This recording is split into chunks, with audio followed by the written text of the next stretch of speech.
होता क्या है इंटरव्यू में, ये यूं कहें कि हम जब किसी को सुनते हैं ना, जिसे हम कहते हैं कॉन्शियसनेस, उसमें दो डायमेंशन होती है। एक तो आप इतने कॉन्शियस रहो कि आपके आसपास क्या है सब कुछ पता हो।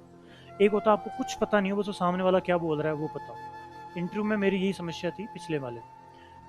मुझे सब पता था कि जो 4 पैनलिस्ट बैठे उनमें उन्होंने कौन से कपड़े पहने हैं, मेरे और उनकी टेबल के बीच में कितनी डिस्टेंस है, मेरा रूम कितना बड़ा है, उसमें घड़ी कौन सी जगह लग रही है, उसकी दीवार का कलर कौन सा है, छत में और मेरे मतलब छत में और जो आपका जो फर्श है उसमें कितना डिफरेंस है, और मेरी आवाज़ कितनी गूंज रही है।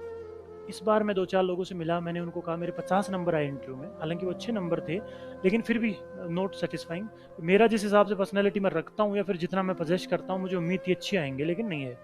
फिर मैंने एक दो से पूछा तो उन्होंने मुझसे पूछा तेरे को ये सब पता था क्या? मैंने कहा हाँ मुझे सब पता था कि और रूम में क्या था। उन्होंने मुझे ये कहा नहीं होना चाहिए था। मैंने यार सर हम कहते हैं ना कि कॉन्शियस रहो आप, अपने आसपास सब पता होना चाहिए क्या है क्या नहीं। तो उन्होंने कहा वो जगह होती है, इंटरव्यू में आपको कभी पता नहीं होना चाहिए। तो फिर मैंने सोचा बात तो सही है, मुझे जब इतनी डिटेल पता है इसका मतलब मैंने वो समय अलग से तो निकाला नहीं होगा ना इंटरव्यू में। वो मतलब वो मुझे जब कुछ पूछ रहे थे या फिर मैं जब उनको कुछ जवाब दे रहा था, मैंने तब ही वो चीज़ें देखी है ना। इसका मतलब मेरा ध्यान उन पे नहीं था। ध्यान उन पे नहीं था मतलब मैं उनके क्वेश्चंस ढंग से ऑब्जर्व नहीं कर पा रहा था।